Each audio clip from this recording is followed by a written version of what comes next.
Hello बच्चों, आज हम पढ़ेंगे चैप्टर 15 नीलकंठ। नीलकंठ नीलकंठ क्या है? नीलकंठ एक पक्षी का नाम है। नील का मतलब होता है नीला, कंठ यानी जो यहाँ का गला होता है। तो नीलकंठ एक पक्षी होता है।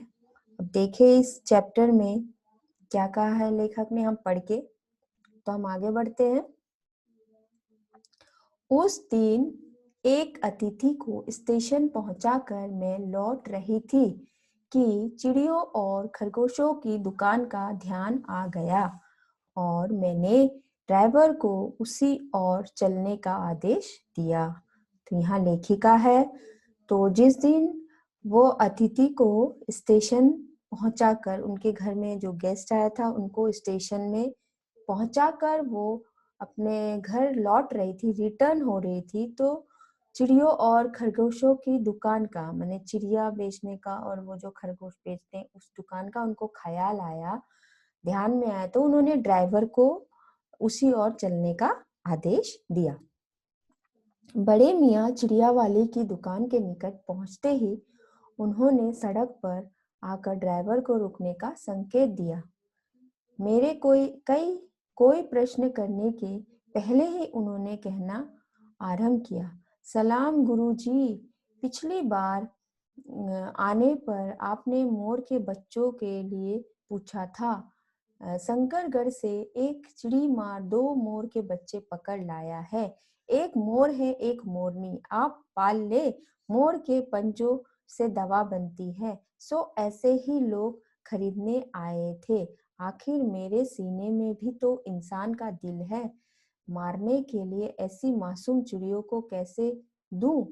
टालने के लिए मैंने कह दिया गुरुजी ने मंगवाए हैं। वैसे यह कमबख्त रोजगार ही खराब है, बस पकड़ो पकड़ो, मारो मारो। तो जैसे ही लेखिका वहां पहुंची दुकान में, तो वो बड़े मियाँ उनके जो जब गाड़ी पहुंची वो देखते ही वो ड्राइवर को रुकने का संकेत दिया और उनके कुछ प्रश्न पूछने से पहले उन्होंने ही कहना आरंभ कर दिया कि कहने लगे कि शंकरगढ़ से एक जो चिड़िया मारे, जो चिड़िया पकड़ता है, उसने 2 मोर के बच्चे पकड़ के लाया है। एक मोरनी है और एक मोर, तो इसे आप पाल ले गुरुजी, ऐसा उन्होंने कहा है। मोर के पंजों से दवा बनती है। सो ऐसे ही लोग इनको खरीदने आए थे। आखिर मेरे मतलब वो कह रहे हैं कि जो बड़े मियाँ की उनके दिल में मतलब उनके सीने में भी दिल है, तो अच्छा नहीं लगता ना इन चिड़ियों को मारे। तो इसीलिए उन्होंने बात को टालने के लिए क्या किया, कह दिया कि ये तो मैंने ये गुरुजी ने मंगवाया, इसीलिए उन्होंने नहीं बेचा। तो वो कहते हैं कि ये रोजगार ही उनका, बिजनेस ही, ये धंधा ही ये है कि वो चिड़िए बेचते हैं। तो वो बोलते ये बहुत खराब है, पकड़ो और मारो, पकड़ो पकड़ो और मारो मारो, खराब भी लगता है। बड़े मियाँ के भाषण की तूफान मेल के लिए कोई निश्चित स्टेशन नहीं है। सुनने वाला थककर जहाँ रोज रोक दे वही स्टेशन मान लिया जाता है। इस तथ्य से परिचित होने के कारण ही मैंने बीच में उन्हें रोककर पूछा, मोर के बच्चे कहाँ? बड़े मियाँ हाथ के संकेत का अनुसरण करते हुए मेरी दृष्टि के एक तार के छोटे से पिंजरे तक पहुंची, जिसमें तीतरों के समान 2 बच्चे बैठे थे। पिंजरा इतना संकीर्ण था कि वे पक्षी शावक जाली के गोल फ्रेम में किसी बड़े चित्र जैसे लग रहे थे। तो मतलब कि बड़े मियाँ जब बोलते तो बोलते रह जाते, ये वो परिचित थी, तो उन्होंने उनको उनको मालूम है, वही उनको मतलब कि ठहराव हो जाता। तो इसीलिए उन्होंने बीच में ही उनको रोककर मतलब कि वो बोल रहे हैं उन्हीं में रोककर उन्होंने पूछा, मोर के बच्चे है कहाँ? तो बड़े मियाँ ने हाथ का दिखाया कि उधर है। तो उन्होंने देखा कि एक छोटा सा पिंजरा है और उसमें 2 तीतर के बच्चे जैसे छोटे बच्चे हैं और बहुत मतलब कि बहुत छोटा है पिंजरा। ऐसे लग रहा है कि कि वो पक्षी शावक जैसे कि जाली के फ्रेम में जैसे चिपक गए, ऐसे चित्र बना हुआ ऐसे लग रहा है। 30 रुपये लिए हैं, 12 कहा। भाई जरा सोच तो अभी इनमें इनमें मोर की कोई खासियत भी है कि तू इतनी बड़ी कीमत ही मांगने चला। पर वो मुझे क्यों सुनने लगा। आपका ख्याल करके अस्ता पछता कर देना ही पड़ा। अब आप जो मुनासिब समझे। अस्तु 30 चिड़ीमार के नाम के और 5 बड़े मियाँ के ईमान के देकर जब मैं वो छोटा पिंजरा कार में रखा, तब मानो वो जाली के चौखटे का चित्र जीवित हो गया।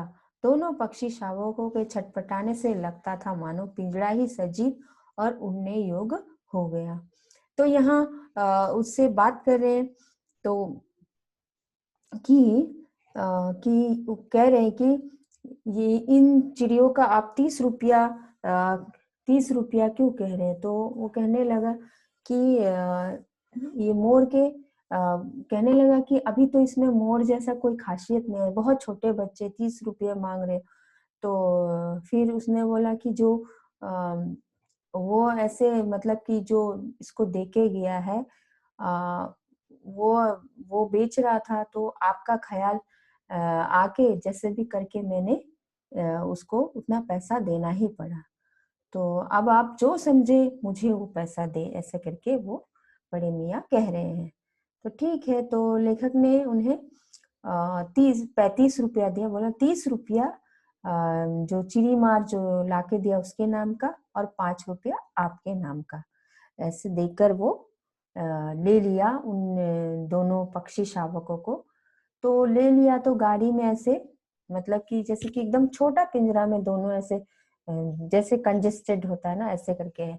तो ले जा रहे हैं, मतलब कि जब उन छटपटाने लगे तो जैसा लग रहा पूरा सजीव हो गया, पूरा पिंजरा ही जैसे शायद पिंजरा ही उड़ जाएगा, मतलब कि पंछी है, उन्हें ऐसा प्रतीत हो रहा था।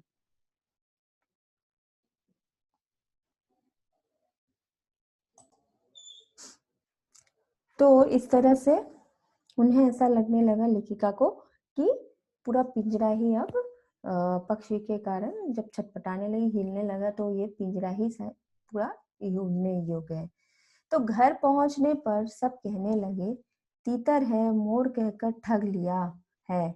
कदाचित अनेक बार ठग जाने के कारण ही ठगे जाने की बात मेरे चिढ़ जाने की दुर्बलता बन गई है। अप्रसन्न होकर मैंने कहा, मोर के क्या सुरखाप के पर लगे हैं, तो पक्षी ही चिढ़ा दिया। तो इस तरह से मतलब जब घर में लाए तो सब लोग बोलने लगे, नहीं ये तो तीतर के बच्चे, आपको ठगा दिया कह के ऐसे बोलने लगे। और उनको लेखिका को ठग जाने का बात पहले भी उनके साथ ठग ठग जा चुकी है, इसीलिए उनको गुस्सा आ जाता, मतलब अप्रसन्न हो जाती है, तो इस कारण से वो चिढ़ जाती है। तो उन्होंने भी कह दिया, मोर के क्या सुरखाप के पर लगे होते हैं, तो पक्षी ही तो है। चिढ़ा दिया जाने के कारण ही संभवत उन दोनों पक्षियों के प्रति मेरे व्यवहार और यत्न में कुछ विशेषता आ गई। तो लो मतलब कि घर वालों ने उनको चिढ़ा दिया, मतलब कि ये तो मोर के बच्चे नहीं है, तो उससे एक कारण भी उनके मन में एक अलग सा व्यवहार में उनके प्रति एक आ गई, विशेषता आ गई कि ऐसा बोल दिया। तो एक हो जाता है ना, नहीं नहीं है तो क्या मैं केयर नहीं करूंगी, दूसरा है तो ऐसा नहीं हुआ। तो पहले अपने पढ़ने लिखने के कमरे में उनका पिंजरा रखकर उसका दरवाजा खोला, फिर 2 कटोरों में सत्तू की छोटी छोटी गोलियां और पानी रखा। वे दोनों चूहेदानी जैसे पिंजरे से निकलकर कमरे में मानो खो गए। कभी मेज के नीचे घुस गए, कभी अलमारी के पीछे। अंत में इन लुका छिपी से थक कर उन्होंने मेरी रद्दी कागजों की टोकरी को अपने नए बसेरे का गौरव प्रदान किया। तो जैसे ही लेखिका ने उन दोनों मोर के बच्चों को जो लाया और अपने कमरे में, जो पढ़ने के कमरे में पिंजरे से खोल दिया, तो मैंने मानो उनको मतलब कि जैसे बहुत आज़ादी मिल गई और सामने में एक कटोरी रख दिया जिसमें सत्तू के गोले बनाकर पानी रख दिया जाके खाए और वो निकल गए उस चूहेदानी जैसे उस पिंजरे से, तो इधर-उधर कभी इधर भागने लगे और कभी इधर कभी बाद में उन्होंने जो कागज़ की एक टोकरी बनाई थी, तो उसमें वो जाके मतलब अपना बसेरा समझ गए, हाँ, हमको यहाँ रहना है, तो वहाँ में वो बैठे दोनों पक्षी। 2-4 दिन वे इसी प्रकार दिन में इधर-उधर गुप्तवास करते और रात में रद्दी की टोकरी में प्रकट होते रहते। फिर आश्वस्त हो जाने पर कभी मेरी मेज पर, कभी कुर्सी पर, कभी गेरे सिर पर अचानक अभिभूत होने लगे। तो 2-4 दिन तो वो ऐसे ही घर में इधर-उधर ऐसे घूमने लगे, इधर-उधर ये करने लगे।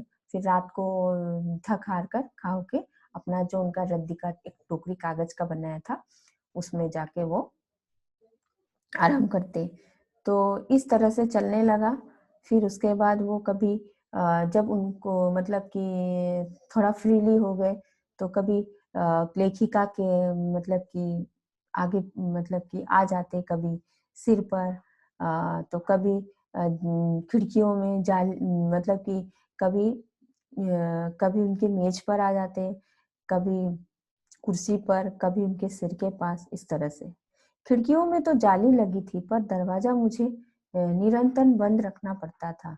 खुला रहने पर चित्रा, मेरी बिल्ली, इन नवागंतुकों का पता लगा सकती थी और तब उसके शोध का क्या परिणाम होता, यह अनुमान करना कठिन नहीं है। वैसे ये वह चूहे पर भी आक्रमण नहीं करती, परंतु यहाँ तो दो सर्वदा अपरिचित पक्षियों की अनाधिकार चेष्टा का प्रश्न था।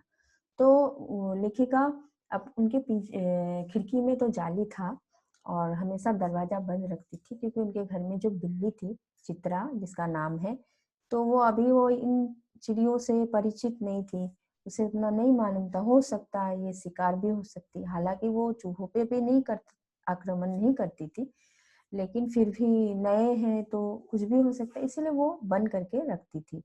उसके लिए दरवाजा बंद रहे और ये दोनों उसकी दृष्टि में ऐसे गहरे मेरे मेज को अपना सिंहासन बना ले, ये स्थिति चित्रा जैसी अभिमानिनी मर्जरी के लिए असह्य ही कही जाएगी। मतलब कि चित्रा माने उनकी बिल्ली जो थी, वो लेखिका से बहुत ज़्यादा मतलब कि बहुत ज़्यादा उनका लगाव था।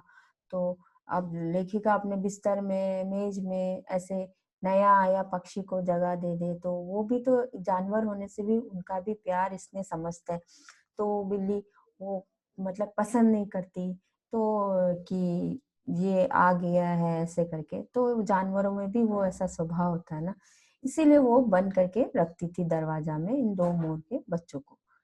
जब मेरे कमरे का कायाकल्प चिड़ियाखाने के रूप में होने लगा, तब मैंने बड़ी कठिनाई से दोनों चिड़ियों को पकड़कर जाली के बड़े घर में पहुंचाया, जो मेरे जीव जंतुओं के सामान्य निवास है।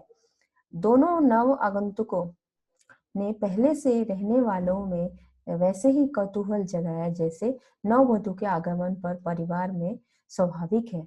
लक्का कबूतर नाचना छोड़कर दौड़ पड़े और उनके चारों ओर घूम घूम कर गुटुरगु की रागिनी अलापने लगे।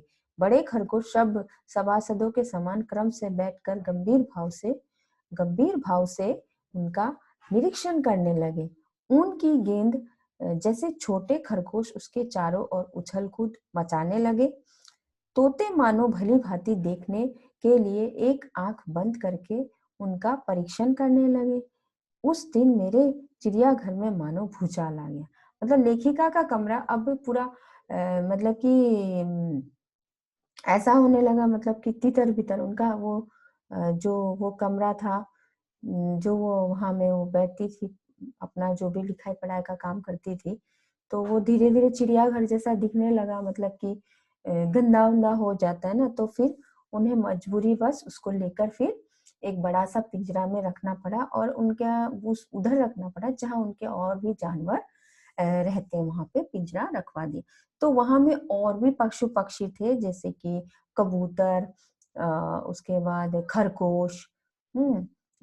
खरगोश, ये तो ये जो जानवर थे, तो ये लोग के बीच में ये जब नए आए पक्षी, तो उनके बीच में एक कौतूहल हो गया। कबूतर आग के सामने गुटरू-गुटरू करने लगा, हाँ? वो नाचना छोड़ के उनके सामने आने लगा। खरगोश भी मतलब कि आकर देखने लगा, फिर तोता, वो भी। तो इस तरह से मानो जैसे लग रहा है उनके जो जहाँ चिड़िया जितने थे, वहाँ में एक भूचाल आ गया। तो धीरे-धीरे दोनों मोर के बच्चे बनने लगे। उनका कायाकल्प वैसा ही क्रम और रंगमय था, जैसे झिल्ली से तितली का बनना। मतलब कि वो जो जब छोटे थे तो मतलब तीतर के बच्चे जैसे, तो धीरे-धीरे उनका जो बड़े होता है, चेंजेस आता है ना, तो जो भी रंग है जैसे कि झिल्ली, मतलब एक तितली का जो बच्चा होता है कैसे वो बनता है, तो धीरे-धीरे उनका वैसा होने लगा। मोर के सिर की कलगी और का सघन ऊंची और चमकीली हो गई। चोंच अधिक बंकिम और पैनी हो गई। गोल आंखों में इंद्राणी की नीलव घृति झलकने लगी। लंबी नील हरित ग्रीवा की हर भंगिमा में धूप छाही तरंगे उठने गिरने लगी। दक्षिण वाम दोनों पंखों में सलेटी और सफेद आलेखन स्पष्ट होने लगे। पूंछ लंबी हुई और उसके पंख पर चंद्रिकाओं के इंद्रधनुष रंग उदीप्त हो उठे। रंग रहित पैरों को गर्विली गति ने एक नई गरिमा से संजित कर दिया। उसकी गर्दन ऊंची कर देखना, विशेष भंगिमा के साथ उसे नीची कर दाना चुगना, पानी पीना, टेढ़ी कर शब्द सुनना आदि क्रियाओं में जो सुकुमारता और सौंदर्य था, उसका अनुभव देखकर ही किया जा सकता है। तो धीरे धीरे मोर के जो बच्चे बड़े होने लगे और उसका जो सिर का जो उसका स्ट्रक्चर जो है वो मतलब कि बढ़ने लगा और ऊंची होने लगी। और उसका जो पीठ का जो निकलते हैं ना जो बाल, वो सब तो चमकीले होने लगे। चोंच और अधिक मतलब कि नुकीले होने लगी और आंख उसकी जो मतलब कि नीले टाइप की जो इंद्राणी मतलब कि सुंदर होता है ना, उस तरह से झलकने लगी। तो धीरे धीरे उसका जो अपीयरेंस चेंज होने लगा कि जो बच्चा होता है वो पता नहीं चलता, धीरे धीरे बड़ा होता तो उसकी जो सुंदरता और वो झलकती है। तो इस तरह से वो मोर का जैसा उसका मतलब शेप वैसे जैसा होता है आने लगा। और मतलब कि रंग रहित पैरों में भी गर्वीली गति से, मतलब कि किस तरह से वो पानी पीता है, किस तरह से देखता है, किस तरह से गर्दन टेढ़ा करता है, तो ये सब देखना ही बहुत मतलब कि सुंदर, मतलब उसकी जो भंगिमा किस तरह से वो करता है, दाना चुगता है, पानी पीता है, कुछ आवाज सुने तो गर्दन कैसे टेढ़ा करता है, मतलब इसमें एक अलग ही सुंदरता है। तो इसका देखकर ही जो देखता है वही अनुभव कर सकता है इसकी सुंदरता। तो गति का चित्र नहीं आंका जा सकता, मतलब उस तरह का जो वो मूवमेंट करता है हम उसको मतलब कि हम आंक नहीं सकते, मतलब कि वो उसका एक अलग ही सौंदर्य है, वो फीलिंग किया जा सकता है उसका, समझ सकते। तो मोरनी का विकास मोर के समान चमत्कारिक तो नहीं हुआ, परंतु अपनी लंबी धूप छाही गर्दन, हवा में चंचल कलकी, पंखों की श्याम श्वेत पत्र लेखा, मंथर गति आदि से वो भी मोर की उपयुक्त सहचरनी होने का प्रमाण देने लगे। तो मोर तो बहुत सुंदर होता है, उसके पंख होते, तो जैसे जैसे बड़ा होने लगा उसकी जो भी जो पार्ट्स का बढ़ने लगा वैसे सुंदरता आने लगी। मोरनी का तो नहीं होता है, आपको मालूम ही होगा मोरनी का नहीं होता, फिर भी उसमें जो चेंजेस होने चाहिए, बदलाव होने चाहिए, वो होने लगे। उसका भी मतलब कि जो मूवमेंट होता है, किस तरह से है, उसके पंखों का श्याम श्वेत पत्रलेखा मंत्र गति आदि, मतलब कि ऐसे जो भी वो मतलब कि जो मोर मोरनी का मतलब कैसा होता है, उस तरह का उसका मतलब कि वो प्रमाण देने लगी, मतलब हाँ है। तो उस तरह से उसका भी चेंजेस होने लगा, मतलब मोर जैसा सुंदर तो नहीं पर मोरनी जैसा होता है उस तरह का उसे उसका मतलब देखने से बिहेवियर, उसका चाल चलन या उसका जो भी वो कैसा हरकत करती है उससे पता चल रहा है हाँ ये मोरनी है। तो नीला ग्रीवा के कारण मोर का नाम रखा गया नीलकंठ, और उसकी छाया के समान रहने के कारण मोरनी का नामकरण हुआ राधा। तो जो मतलब कि जो नीला कलर का जो उसका होने के कारण मोर का नाम रखा गया नीलकंठ। नीलकंठ मैंने पहले भी बोला, नीलकंठ जो गला नीला होता है। ऐसे भगवान शिव का भी नाम नीलकंठ है, क्योंकि उनका जो आप देखेंगे फोटो पिक्चर में तो उनकी जो गला है वो नीला है, क्योंकि जब समुद्र मंथन हुआ था तो शिव जी ने देवताओं को बचाने के लिए जब उसमें से मंथन से जो जहर निकला था जो सांप के मुंह से, तो उन जहर को उन्होंने पिया था, विष को पिया था, तो वो यहाँ पे रह गया था, इसीलिए उनका नाम नीलकंठ पड़ा था। नीला है जो कंठ जिसका। तो यहाँ में मोर का नाम उनका नीला ग्रीवा होने के कारण नीलकंठ रखा गया, और उसकी छाया मतलब कि मोर के साथ मोरनी रहती है, उसकी छाया होने के कारण मोरनी का नाम राधा रखा गया। मुझे स्वयं ज्ञात नहीं है कि कब नीलकंठ ने अपने आप को चिड़ियाघर के निवासी जीव जंतुओं का सेनापति और संरक्षक नियुक्त कर लिया। सवेरे ही वो सब खरगोश कबूतर आदि की सेना एकत्र कर उस ओर ले जाता जहां दाना दिया जाता है, और घूम घूम कर मानो सबकी रखवाली करता रहता। किसी ने कुछ गड़बड़ की और वह अपने तीखे चंचू प्रहार से उसे दंड देने दौड़ा। मतलब कि अब जो मोर मुनि वहां में चिड़ियाघर जो थी लेखिका के उसमें रहने लगे, पर लेखिका को ज्ञात ही नहीं हुआ ये कब इतना बड़ा हो गया कि सारा पक्षी लोगों का वो सेनापति बन गया, और वो सुबह जो दाना देते सबका आगे में वो जाएगा, सबको सबको ले लेगा और सब जाएगा, और दाना सब लोग चुगेंगे तो वो घूम घूम के सबका मतलब सिक्योरिटी करेगा, देखेगा, और मतलब कोई कोई गड़बड़ करता तो वो अपने चोंच से उसको दंड देता था। मतलब इस तरह से वो उस चिड़ियाघर का वो सेनापति बन गया था। तो खरगोश के छोटे बच्चों को वो चोंच से उसके कान पकड़कर ऊपर उठा लेता था, और जब तक वे अंतराक्रदन ना करने लगते उसे अधर में लटकाए रखता। कभी कभी उसकी पैनी चोंच से खरगोश के बच्चों का कर्णवेद संस्कार हो जाता, पर वे फिर कभी उसे क्रोधित होने का अवसर ना देते। दंड विधान के समान ही उन जीव जंतुओं के प्रति उसका प्रेम भी असाधारण था। प्राय वो मिट्टी में पंख फैलाकर बैठ जाता, और वे सब उसकी लंबी पूंछ और सघन पंखों में छुआल सा खेल खेलते रहते।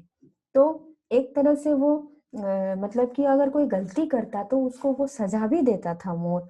तो एक बार वो खरगोश के छोटे बच्चों को वो चोंच से उसके कान पकड़ कर ऐसे उठा लिया था, जब तक वो मतलब चिल्लाएगा नहीं, उसको तकलीफ नहीं होगा, तब तक वो नहीं छोड़ेगा, लेकिन फिर दोबारा वो मतलब वो गलती भी नहीं करते।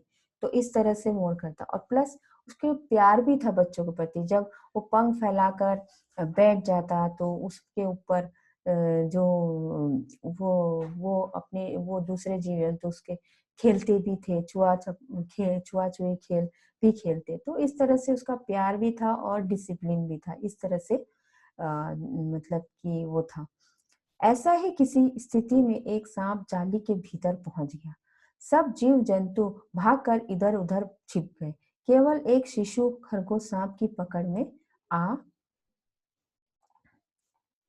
आ गया। यहाँ में देखो पिक्चर में ऐसे ही खेलते हुए तो एक बार क्या हुआ, एक सांप आ गया जाली से और एक छोटा खरगोश को पकड़ लिया, और सब इधर उधर भागने लगे। हाँ, तो वो सांप ने उसको निगलने के प्रयास में सांप ने उसका आधा पिछला शरीर को मुंह में दबा रखा था, शेष आधा जो बाहर था। उसकी ची ची का स्वर भी इतना तीव्र नहीं निकल सकता था कि किसी को स्पष्ट सुनाई दे सके। नीलकंठ दूर ऊपर झूले में सो रहा था। उसी के चौकन्नों कानों ने उस मंद स्वर की व्यथा व्यथा पहचानी, और वो पूंछ पंख समेट कर सर से एक झपटे से नीचे आ गया। संभवतः अपनी सहज चेतना से ही उसे समझ लिया होगा। सांप के फन पर चोंच मारने से खरगोश भी घायल हो सकता है। उसने सांप को फन के पास पंजों से दबाया और फिर चोंच से इतना प्रहार किया कि वह अधमरा हो गया। पकड़ ढीली पड़ते ही खरगोश का बच्चा मुंह से निकल तो आया, परंतु निश्चेत सा वो वहीं पड़ा रहा। राधा ने सहायता देने की आवश्यकता नहीं समझी, परंतु अपनी मंद केका से किसी असामान्य घटना की सूचना जब सब और प्रसारित कर दी। माली पहुंचा, फिर हम सब पहुंचे। नीलकंठ जब सांप के दो खंड कर चुका, तब उस शिशु खरगोश के पास गया और रात भर उसे पंखों के नीचे रखे उष्णता देता रहा। कार्तिकेय ने अपने युद्ध वाहन के लिए मयूर को क्यों चुना होगा, यह उस पक्षी का रूप और स्वभाव देखकर समझ में आ जाता है।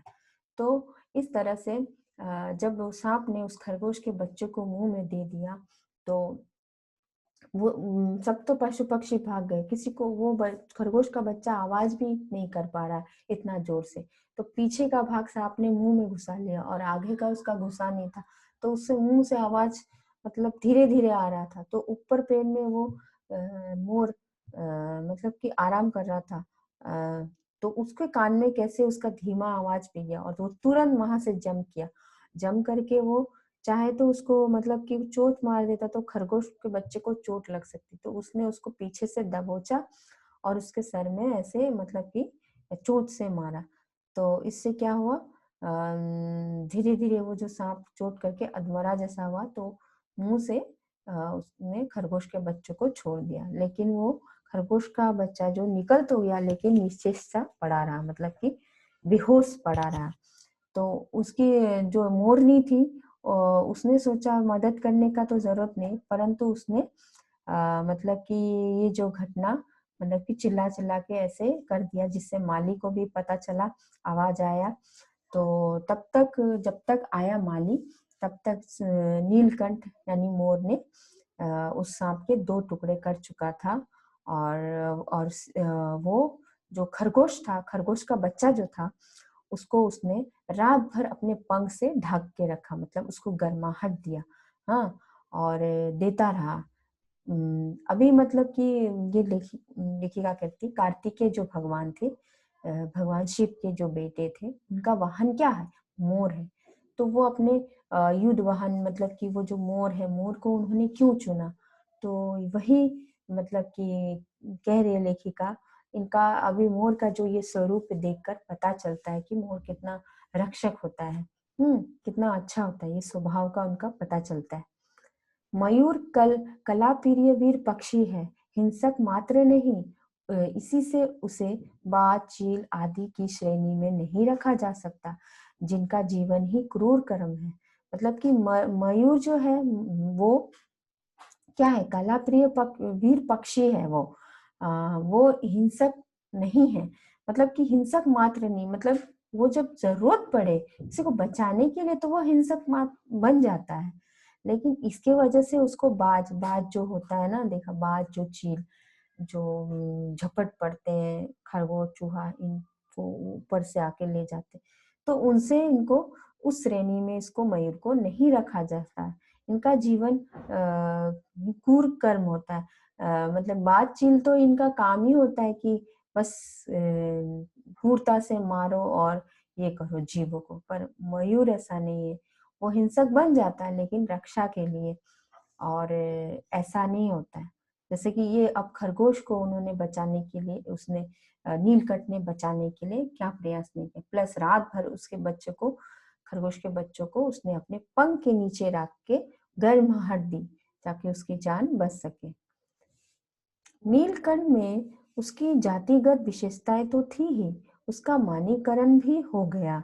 मेघों की सांवली छाया में अपने इंद्रधनुष के गुच्छे जैसे पंखों को मंडलाकार बनाकर जब वो नाचता था, तब उस नृत्य में एक सहजात लय ताल रहता था। आगे पीछे दाएं दाहिने बाएं क्रम से घूमकर वो किसी अलक्ष्य शम पर ठहर ठहर जाता था। ऐसे तो नीलकंठ जो उसकी जातिगत विशेषताएं थी, मतलब मोर का एक विशेषता होता है ना, तो उसका मानवीकरण भी हो गया। क्योंकि उसको नाम दे दिया लेखिका ने। मेघों की सामने जो छाया अपने इंद्रधनुष के गुच्छे जैसे पंखों को मतलब कि जब मेघ में मतलब कि जो आकाश में जब बादल छाते हैं तो मोर नाचता है, आपको मालूम है ना? मोर नाचते हैं मतलब बारिश होने से पहले। तो उसकी जो पंख है वो पूरा पंख फैला देता है, मंडलाकार में एकदम ऐसे करके, और नाचता है। और वो जो नाचता है उसका नृत्य ताल ही अलग होता है, आगे पीछे दाहिने बाएं और क्रम से ऐसे घूम के, मतलब कि कभी कभी वो ठहर जाता, मतलब अलग ही बात है उसमें। तो राधा नीलकंठ के समान नहीं नाच सकती, परंतु उसकी गति में से एक छंद रहता था। वो नृत्यमग्न नीलकंठ की दाहिनी ओर से पंख को छूती हुई बाईं ओर निकल जाती थी और बाएं पंख को स्पर्श कर दाहिनी ओर। इस प्रकार उसकी परिक्रमा में भी एक पूरक ताल परिचय मिलता था। मतलब कि मोर जैसा नाचता वैसा जो मोरनी नहीं नाच सकती, जैसे नीलकंठ नाच। तो राधा जो है उसके कभी दाहिने पंख को छूते हुए निकल जाती, कभी बाएं पंख को छूते हुए निकल जाते, मतलब उसके जो वो जो नाचता है मोर उसके साथ मतलब देते हैं, उसके क्रम में वो देती है। तो इस तरह से उसके साथ में जो ताल लय होता उसका साथ वो मोरनी भी देती है। तो नीलकंठ ने कैसे समझ लिया कि उसका नृत्य मुझे बहुत भाता है, यह तो नहीं बताया जा सकता। परंतु अचानक एक दिन वो मेरे जाली घर के पास पहुंचते ही अपने झूले से उतरकर नीचे आ गया और पंखों का सतरंगी मंडलाकार छाता तान कर नृत्य की भंगिमा में पहुंच गया। ये देखो जैसे लेखिका बैठी है, मतलब कि लेखिका कह रही है कि उस उनको नहीं मालूम कि नीलकंठ को कैसे मालूम कि लेखिका को ऐसे पंख फैलाकर जो नीलकंठ नाचता है तो उससे उन्हें बहुत अच्छा लगता है। तो एक दिन क्या हुआ, जब वो बैठी थी तो जाली घर के पास पहुंचते ही उसने देखा लेखिका है, तो वो नीचे झूले से तुरंत उतर गया और पंखों का जो इस तरह से ऐसे मोर फैलाता है, मोरनी के नहीं होते, मोर के पंख होते, तो वो फैलाकर मतलब कि पूरा सतरंगी पूरा रंग का जो पूरा राउंड शेप का मंडलाकार वो पूरा तान कर नृत्य की भंगिमा में खड़ा हो गया, मतलब कि डांस। तब से वो नृत्य भंगिमा नृत्य का क्रम बन गई, मतलब कि इस तरह से वो जब भी लेखिका आती तो वो उस तरह से आके मतलब मोर दिखाता था। तो प्राय मेरे साथ कोई ना कोई देशी विदेशी अतिथि भी पहुंच जाता था और नीलकंठ की मुद्रा को अपने प्रति सम्मान पूर्वक समझकर विस्मय भीभूत हो उठता था। कई विदेशी महिलाओं ने उसे परफेक्ट जेंटलमैन की उपाधि दे डाली। जिस नुकीली पैन चोंच से वो भयंकर विषधर को खंड खंड कर सकता था, उसी से मेरी हथेली पर रखे हुए भुने चने ऐसी कोमलता से होले होले उठाकर खाता था कि हंसी हंसी भी आ, हंसी भी आती थी। हम्म, हंसी भी। तो इस तरह से वो ऐसे नृत्य करता था, लेखिका के सामने आकर करता था।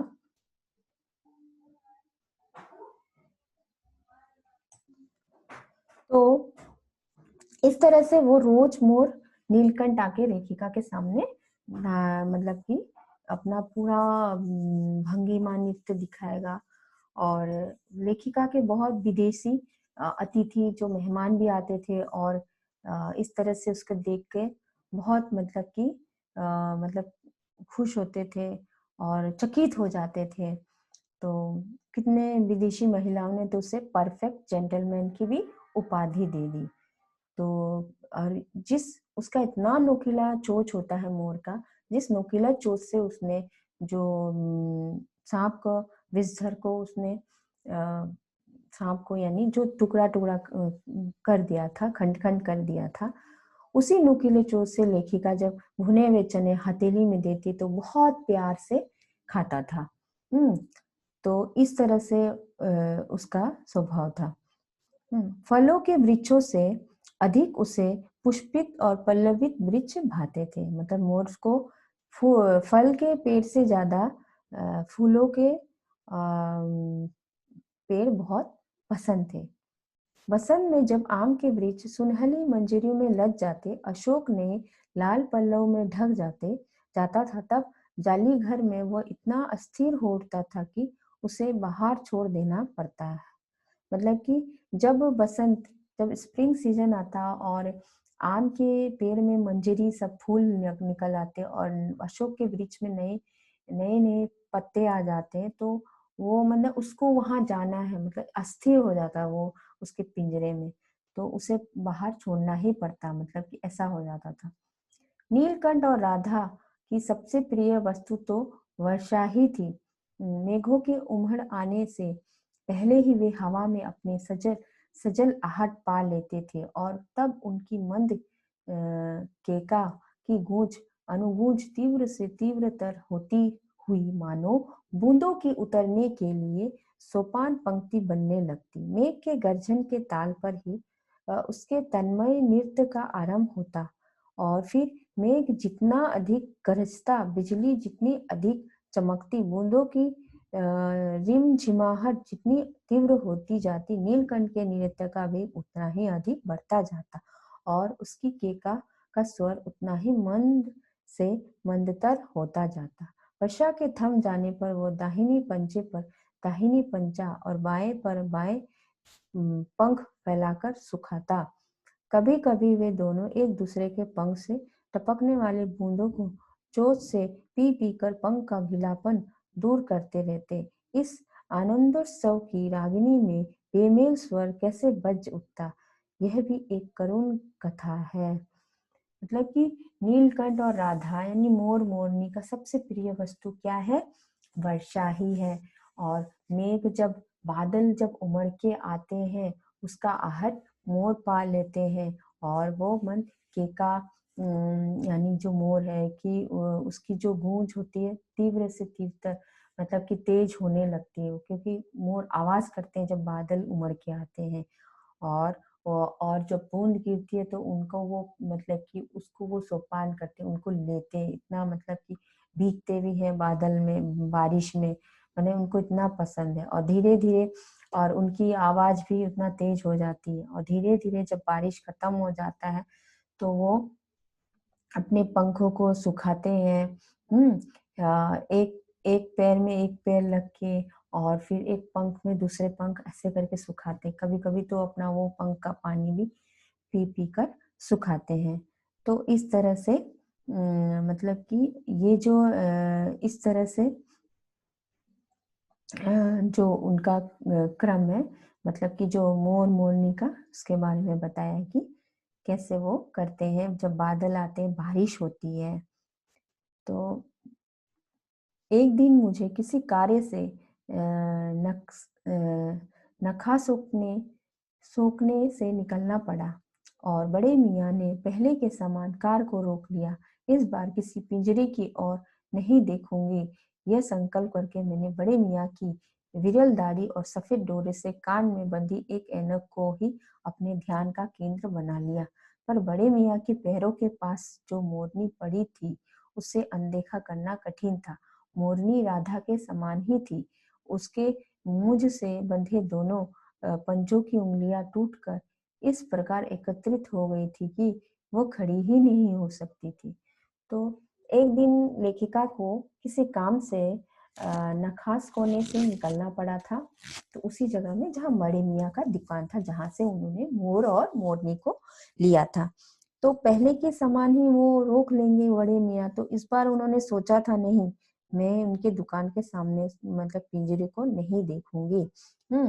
ऐसा उन्होंने किया।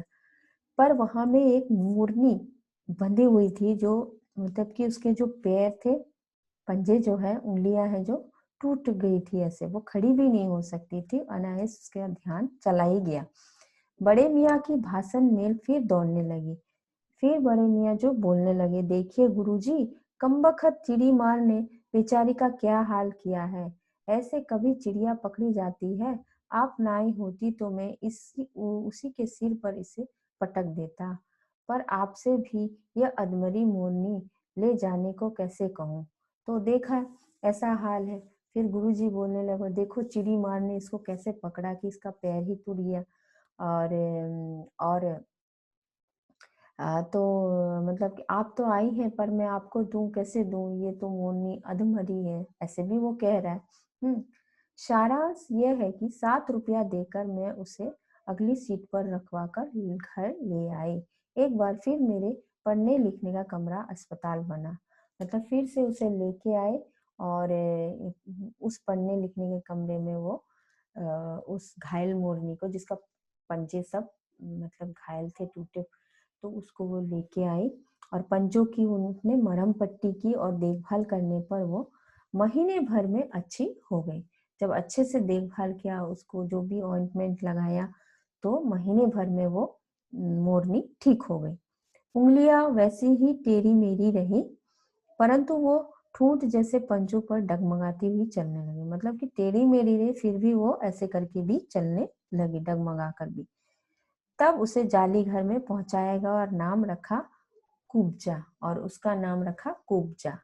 जब वो स्वस्थ हो गई तो नाम का अनुरूप वो स्वभाव में भी कुब्जा ही प्रमाणित हुई। मतलब कि जैसा नाम रखा उसका भी उसका जो मतलब कि उसका स्वभाव, उसका नेचर भी वैसा ही निकला।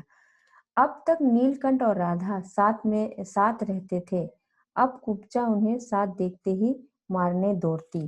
चोंच से मार मार कर उसने राधा की कलगी नोच डाली, पंख नोच डाले। कठिनाई ये थी कि नीलकंठ उससे दूर भागता था और वो उसके साथ रहना चाहती थी।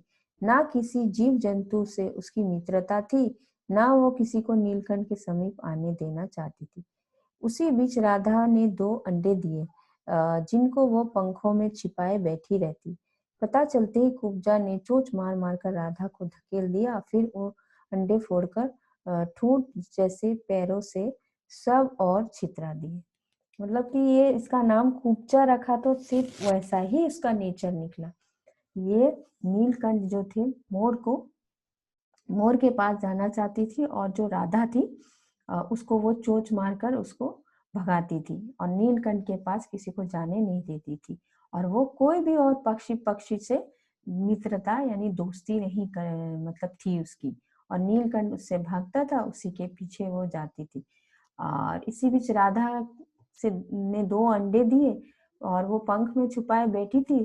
तो कुब्जा ने जब पता चला तो उसने उसके अंडे चोंच मार मार कर उसने उस अंडों को फोड़ फोड़ दिया। तो कितना मतलब पक्षी भी खराब होते हैं, ये भी दिखाया इसमें। जैसा उसका कुब्जा नाम है, उसका मन भी वैसे ही। इस कलह कोलाहल से और उससे भी अधिक राधा की दूरी से बेचारे नीलकंठ की प्रसन्नता का अंत हो गया। तो इस तरह से झगड़ा ये होने लगा, ये कुब्जा आने की वजह से। तो नीलकंठ का जो खुशी था वो धीरे धीरे, वो जब राधा के करीब ही नहीं था क्योंकि ये कुब्जा आ गई थी मोरनी, तो उसका प्रसन्नता का भी अंत हो गया। मतलब नीलकंठ भी खुश नहीं रहने लगा। कई बार वो जाली के घर से निकल भागा। एक बार कई दिन भूखा प्यासा आम की शाखाओं में छिपा बैठा रहा, जहां से बहुत पुचकार कर मैंने उतारा। एक बार मेरी खिड़की के सेट पर छिपा रहा। मेरे दाना देने पर वो सदा की भांति पंखों को मंडलाकर बनाकर खड़ा हो जाता, पर उसकी चाल में थकावट और आंखों में एक शून्यता रहती थी। अपनी अनुभवहीनता के कारण ही मैं आशा करती रही कि थोड़े दिन बाद सब में मेल हो जाएगा। अंत में 3-4 मास के उपरांत एक दिन सवेरे जाकर देखा कि नीलकंठ पूंछ पंख फैलाए धरती पर उसी प्रकार बैठा हुआ है जैसे खरगोश के बच्चों को पंखों में छिपाकर बैठा। मेरे पुकारने पर उसके ना उठने पर संदेह हुआ। मतलब कि लेखिका सोचती थी कि ये कुब्जा को लाया है तो सब पक्षी को के साथ वो मेल हो जाएगा, इसलिए उसको नहीं हटा रही थी। मतलब कि कि थोड़े दिन लड़ाई झगड़े करेंगे, पक्षी फिर मिल जाएंगे। तो ऐसे ही वो सोच रही थी, उनका वो था। लेकिन जरूरी नहीं कि सभी पक्षी मतलब एक जैसे हो। तो इस तरह से 3-4 मास हो गए और नीलकंठ है कि दूर दूर रहने लगा। कभी कभी तो भूखा प्यासा इधर उधर वो रहने लगा, मतलब कि पास में इधर नहीं आता था उसकी वजह से। और लेखिका बहुत एक बार तो वो पेड़ में ही रहा, मतलब नहीं खा के, लेखिका ने बहुत प्यार से उसे उतारा तब आया और उसको मतलब कि दाना दी तो उसने खाया। लेकिन लेखिका के सामने वो जैसे नाच की मुद्रा में खड़ा हो जाता, पर अभी वो जो वो खड़ा होता था उसमें एक थकावट उसकी दिखती थी। मतलब कि पहले जैसा ऐसा जोश नहीं दिखता था।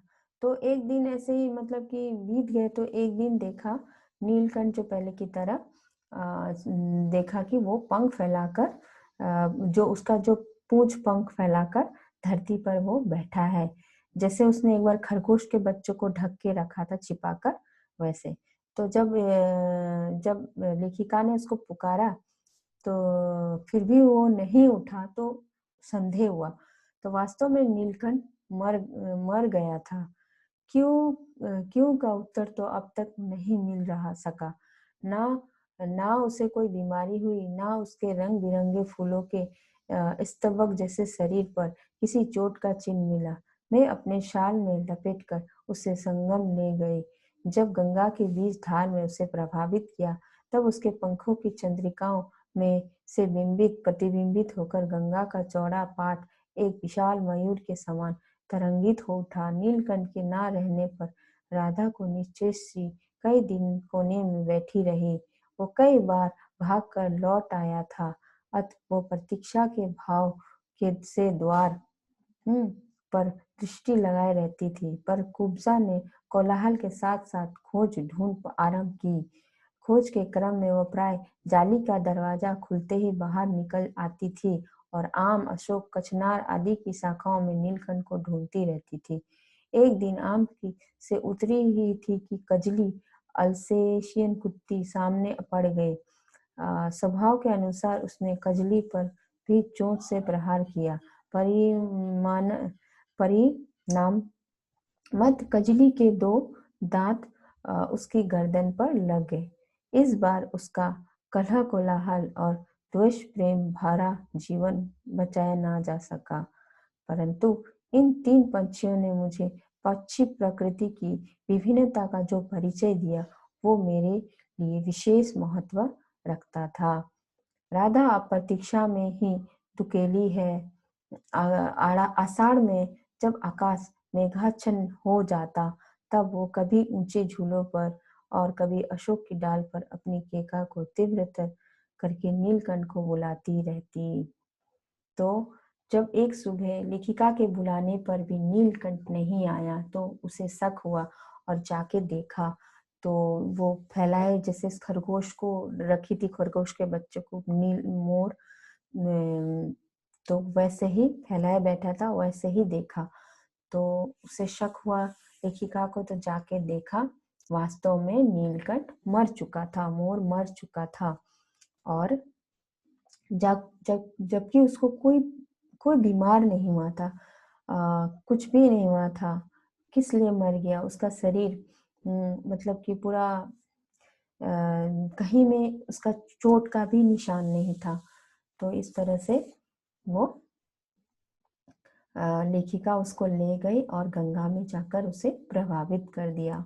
और उसके जो कितने सुंदर पंख थे, जब बहने लगे तो अलग ही उसका मतलब कि वो तरंगों के साथ वो चला गया, उसको छोड़ दिया।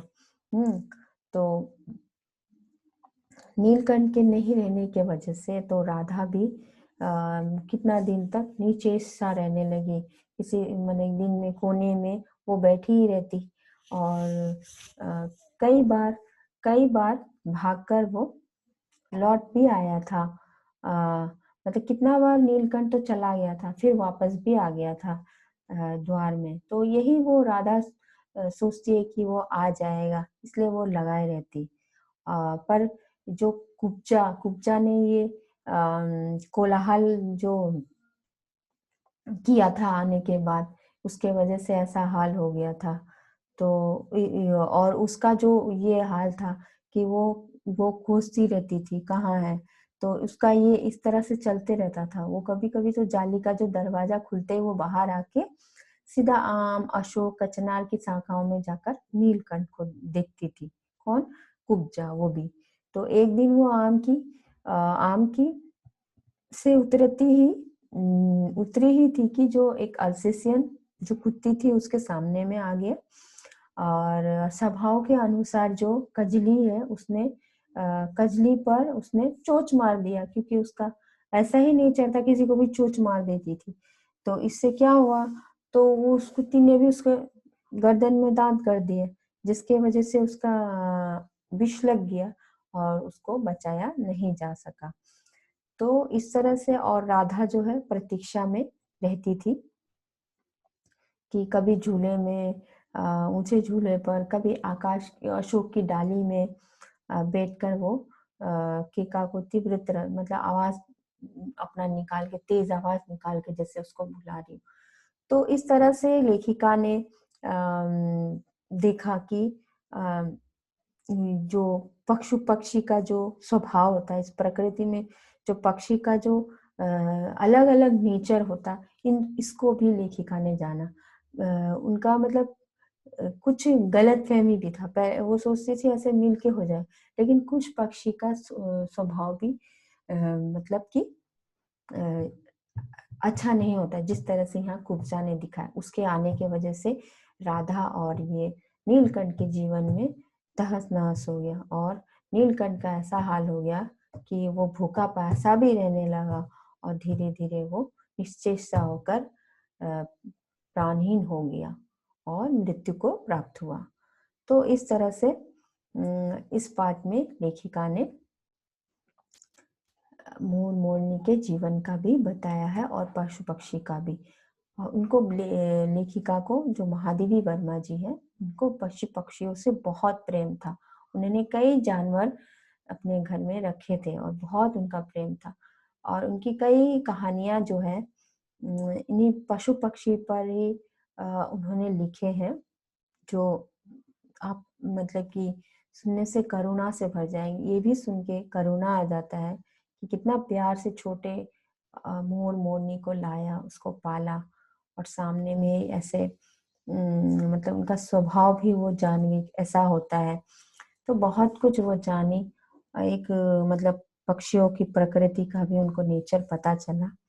तो इस तरह से ये पाठ नीलकंठ है। तो यहाँ में जो मोर है उसका नाम नीलकंठ, और जो मोरनी लाई थी उसका नाम राधा, और दूसरी जो एक पंजा टूटा हुआ मोरनी थी उसका नाम था कुब्जा, जिसके आने से ऐसा हो गया बदलाव। तो इस तरह से आपने इस पाठ मैंने समझा दिया, और कोई शंका हो तो आप बेझिझक पूछिएगा।